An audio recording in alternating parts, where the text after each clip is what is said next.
jaha olitti beekumsas abbaa miidiyaa sha'an jaha olitti dhiibbaas sanaa olitti namoonni uumuu danda'an eessa jiru warra foolorsiitti xiqqaa jala jiru. Hin tuffatiin appliis. Ijoollee keenya bulaa keenya warra gajjallaa jiran hin tuffatiin. Beekamtii kan isin ilaate uummata kana. Uummata kana immoo gargaaruun bukkee dhaabbachuun sagalee walii ta'uun isin biratti bartee haa ta'u. Dubbadhu Meeroon ifamu. Rakkoon qabu ani dhugaadha akkuma jettan kanatti dhugaan obboleetti keenya akkuma seeraan dubbatamutti hin jiru. Karaa seeraatiin wanni dhageenye illee hin jiru.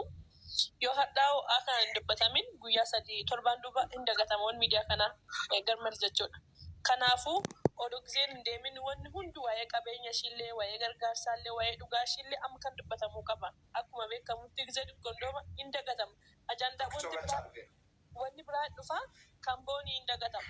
Kanaafuu namni dandeessan dhugaa boonii akka seeraan qabatamu akka seeraan ilaalamu viidiyoo osoo hojjetame akka gara seeraatti jechuudha. Warra seeraatiif lakkii dhugaa ishiin ulaalaa jedhanii oda hundi keenya hojjenni dansaadha. Maafi dhugaan obboleewwan keenya kanaan duras dhugaan obboleewwan keenyaa baay'ee kan mul'ate hin jiru kan gad ba'e hin jiru. Lakkoofsa kun abarreessi. Ofii koo galchadha bakka. Yoon muduu namarraa kaasa bakka murriitti gara booddee. Muduun kaafadha. Qabu hin jiru bara as keessaati. Hundi isaanis jala jiru muko.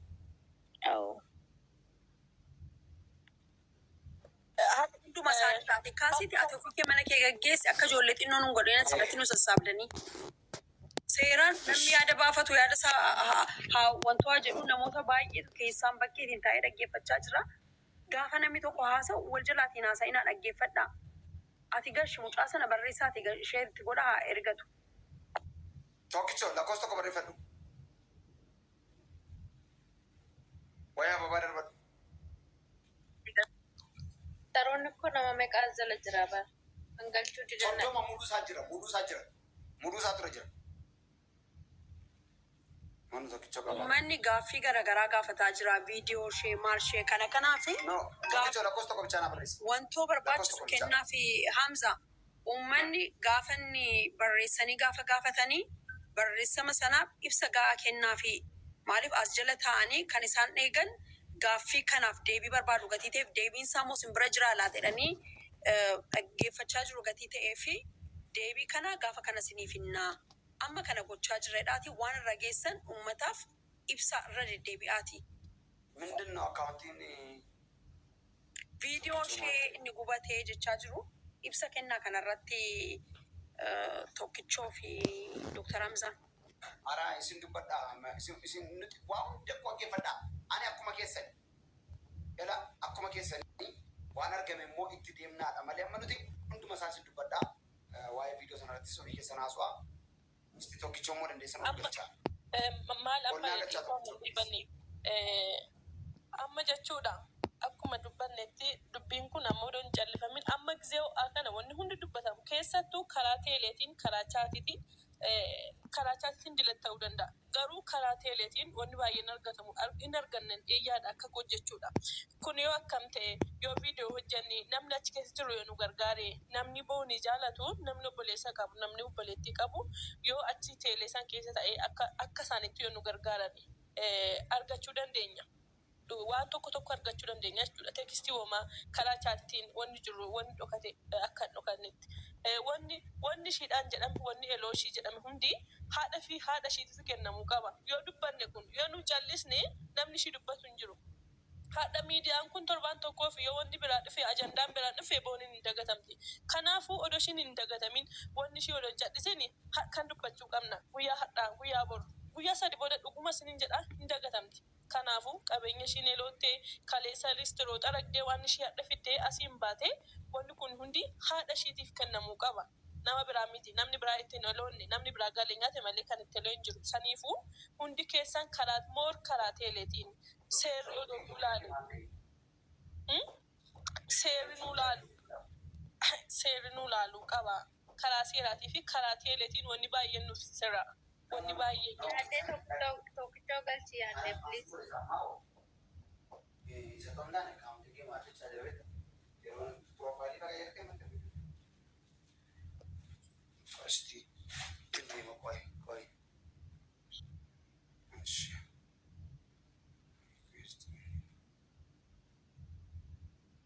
Na video na kami bada TikTok video na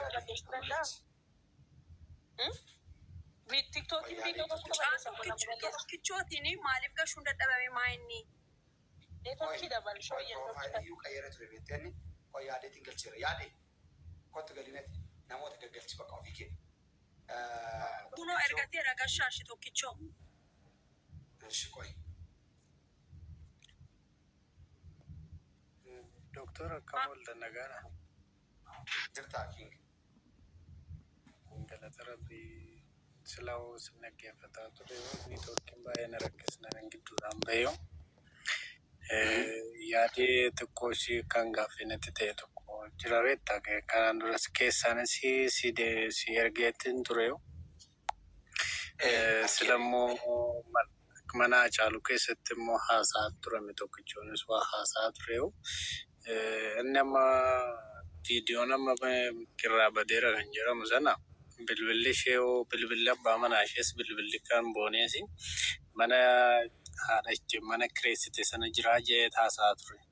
Erga man bilbilli ishee fi bilbilli abbaa manaa ishees mana isheen warri itti kireessite sana erga jiraateeti bilbilli sun viidiyoo postatame suni akkamiin baduu danda'u tokko kana lammeessoo immoo beektaa amma gaafa namni amma reenfa namaa sana gaafa inni achirraa fuudhu hidhataa tokkodha kan inni dhufeetoo hiikee fuudhee bakkee sana ashaaraa jiru hundumaa isaa kaaseetoo kan fuudhee deemuu danda'u.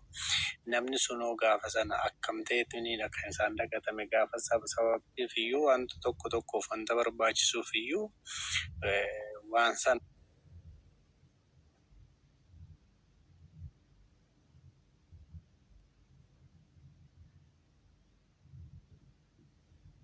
isa sana akkamittidha kan isaan dagatanii akkamittidha immoo kan isaan dhiisaniitoo akkasumatti callisanii biraa deeman isa kanaadha.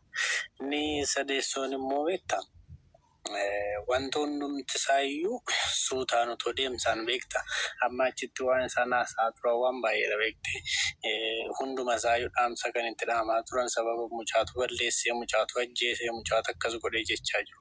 Amma dhugaan boonee haa ba'u jechuuf yoo jenne akkamitti tooftaadhaan malaan itti deemameeti malee ittuma deemsaadhaan ekereedhaan nama kanatu akkana godhee nama sanatu akkana godhee jennee itti murteessuu hin dandeenyu. Sababiin isaayyuu dhugaa barbaacha waan ta'eef namni sana keessatti immoo gaaf tokko namni sun dhugumaan yommuu godheera yoo ta'e immoo namni sun miira hin taane yookiin immoo gocha hin taane ofirraan ga'uu danda'a beektaa.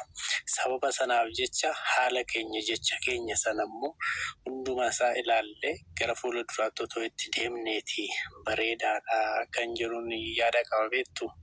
Kanaaf yoon balleesse immoo nuuf galchaa'ee isa kanatu gaaffii natti ta'ee baay'ee sammuun rukkubaara beektu baay'eetti mataan na rukkubaara. Sababa akkamitti egaa telefoonni ishees abbaan manaa ishees kan ishee sarkaa fuudhamee nama sanarra jira ta'eeti akkamittidha dhimmi ilaallatu sun abbaan hidhataan sun akkamitti fudhatee na deemne akkamitti dhammu nama sanaaf kenname maaliifidha immoo kan hin hordoffiin hin rangaamnedha akkamitti immoo baduu danda'e kan jiru baay'eetti sammuu baay'ee na jeeqaara waan sanaa galaa hin jiru kanatu baay'ee gaafa natti ta'eera beektu.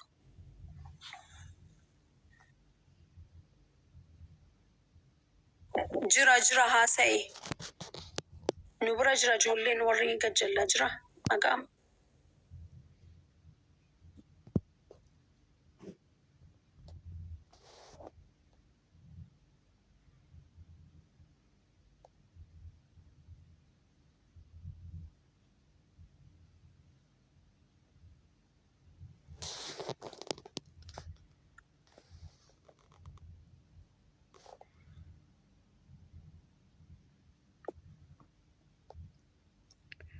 irra deebii dubbadhu waraabaa.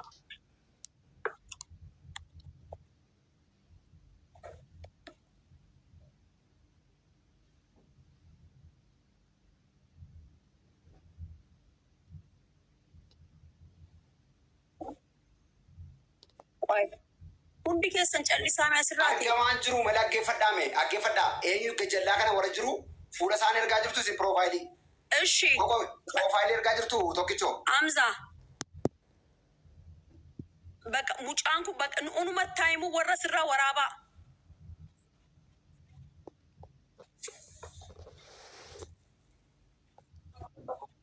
Dhaga'amaa jira tokkichoo.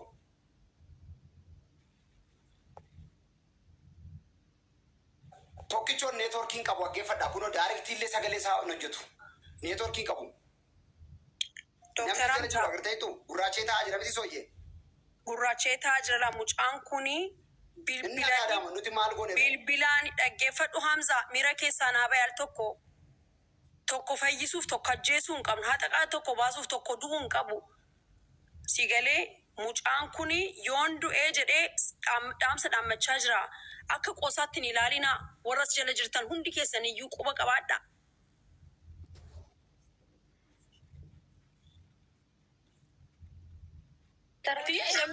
Nama kana galchaatiin eenyu akka ta'e inni eenyu poolisiin kun eenyu akka ta'e beekamuu qaba. Namni kun osoo booddee darbee yaa.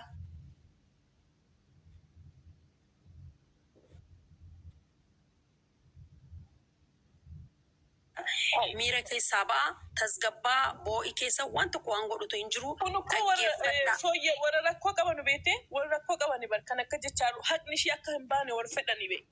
Akka ishee waa'ee ishee hin dubbanne warra fedhanii bar.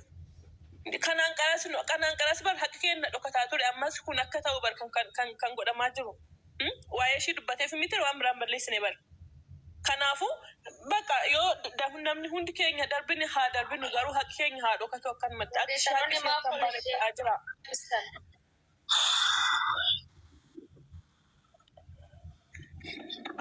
Tokkichoo ol deebisaa. Hamza. Eeyoodha modereetariin mana kanaa eenyu faadha maal taatanis? Yaaddee mokkorat. Yaaddeetta silee jecha argaan jiran uummanni komantii akka waan rukutaa jedhaniitti iyyuu ani maal godhaa kalas.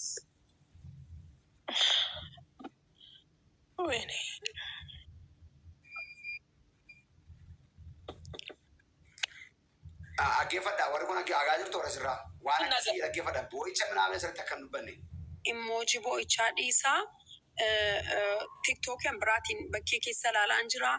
Harmeen ishee kan isaan gaddarraa ka'anii dhufanii gargaarsa barbaadanii miti jala muraa qabadhaa ishee kan isaan barbaadanii dhufanii haqa mucaa isaaniidha.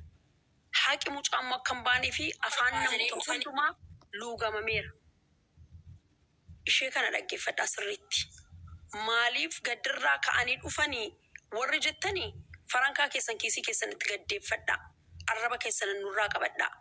Haqa mucaa koonaa barbaada awwallaaltuu jedhanii dhufan. Kanuma dubbiin.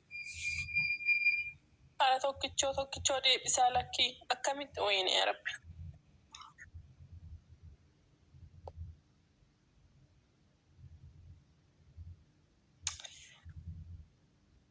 Yaalaa fi jirra al tokko tasgabbaa mana koppii linkii godhaa. Takkaa koppii linkii taasisaa hundi keessan takkaa koppii linkii taasisaa namas gashaan jiru masichaan jiru tiktookiin koo dingata riipoort ta'uu danda'a waan ta'eef dhaggeeffadhaa riipoort ta'uu danda'a waan ta'eef nambaa agastii irraa hundi keessan takkaa koppii linkii godhaati nambaa. Dash.